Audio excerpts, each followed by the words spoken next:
Voilà, nous sommes en train de terminer les 2 kilomètres qui nous ont séparés du centre-ville du Chasselet jusqu'à ces grands espaces que vous voyez devant. C'est là que les Allemands ont fusillé les tirailleurs sénégalais et ont passé, les chars sont passés sur eux juste après. Et ensuite, le maire à l'époque les a déterrés tous pour les enterrer dignement dans ce qu'on appelle aujourd'hui le Tata sénégalais. Ce maire quand même a été courageux parce que les Allemands ne voulaient pas qu'on enterre dignement les tirailleurs sénégalais. Pour eux, sont des sous-hommes. Et il y a eu des menaces, il y a eu même des représailles sur la ville. Mais ils ont tenu. Et cet espace de terrain appartenait au maire d'ailleurs, qui est devenu ce qu'on appelle le Tata sénégalais. Voilà, on vient de terminer le périple que je vous remonte ici derrière, de 2 kilomètres qu'ils ont accompli, ne sachant pas où ils vont, venant de débarquer de Marseille, Toulon. On les a emmenés directement au niveau de Rhône-Alpes. Et ici, alors que le combat était perdu d'avance, les Allemands avaient déjà occupé toute la ville de Lyon. On a mis tout un bataillon de tirailleurs sénégalais.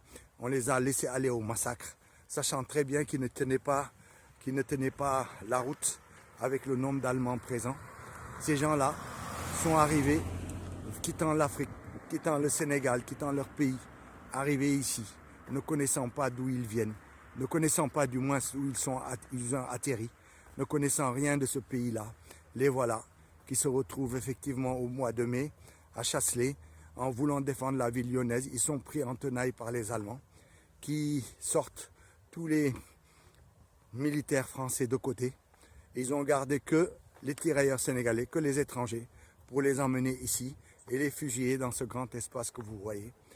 Avec le vent, on a l'impression que ces morts nous parlent. Ils sont en train de se plaindre. On est en train de les entendre. Et voilà. Et chaque année, on vient ici commémorer le 11 novembre. Alors pourquoi le 11 novembre? Parce que tout simplement, c'est lorsque le maire a choisi de les enterrer dignement ici, au niveau de cette nécropole de Chasselet. Il a voulu effectivement qu'on fasse la commémoration le 11 novembre, en même temps que l'histoire de la France par rapport aux guerres. Et donc, tous les 11 novembre, ici, on vient commémorer. Mais en réalité, ils ont été fusillés par les Allemands au mois de mai. Et ça serait bien que les Africains, que les Sénégalais, toutes les nationalités, puissent venir ici se recueillir dans ce contexte. Parce que c'est notre histoire, c'est des gens qui sont venus ici pour défendre la France. Souvent, ils ne sont pas venus d'eux-mêmes, on les a obligés de venir. Souvent, les politiques ont été de mèche avec la France pour les faire venir ici. Et aujourd'hui, au moment où je vous parle, nous sommes là pour défendre, pour commémorer du moins la mort de ces tirailleurs sénégalais, alors que les lois les plus scélérates sont en train d'être votées à l'Assemblée nationale contre l'immigration. Comme quoi la France n'a pas de mémoire. Si elle avait un peu de mémoire, elle se souviendrait que ces gens ont laissé leur vie tout jeunes en arrivant ici pour défendre la France, défendre la patrie comme ils disent. Et voilà qu'aujourd'hui, ces mêmes personnes, on leur refuse même le regroupement familial dans ce pays. Voilà les amis, je vais rentrer dans le cimetière pour continuer le reportage.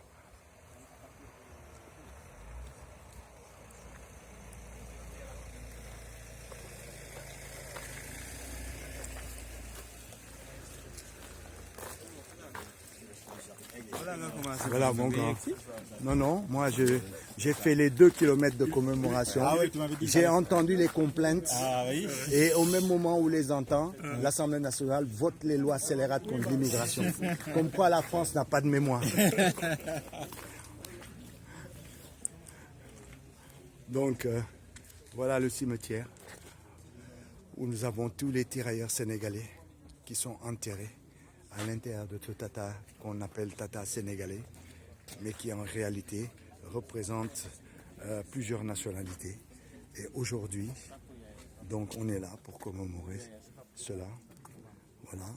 Donc nous avons encore quelques inconnus, je crois qu'ils sont au niveau de 6, on n'a pas encore trouvé les noms. Mais chaque année, les gens évoluent sur la détermination des personnes, etc. Donc voilà. Toutes ces personnes reposent en paix, des jeunes, la plupart d'entre eux, qui avaient à peine l'âge de 20 ans, sont venus et terminus ici pour leur vie, pour défendre la France, pour défendre ce qu'ils appelaient la patrie. La plupart du temps, plein de politiques, effectivement, ont participé à ce qu'ils viennent ici. Et ça, c'est notre histoire.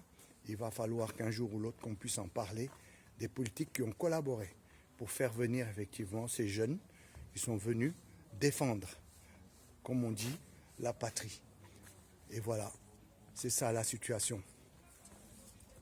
Voilà les amis, la commémoration va bientôt commencer. J'essaye de vous montrer les tableaux. Voilà. Alors ici nous avons ceux qui ont été tout dernièrement reconnus, identifiés après leur inhumation au Tata. Donc Diop Latir, Keita Filamoro, Baradji Fali, Sek Mamour, Congo Issouf, Sarah Songo, Daoussala, Bob Selou, Tchao Moussa, Faïguié, Kompoare Tenoaga, Kamara Friki. Voilà, ce sont les gens, des études qui sont faites pour essayer de retrouver l'identité de toutes ces personnes qui ont été enterrées dans ces tatas. Voilà, tata sénégalais.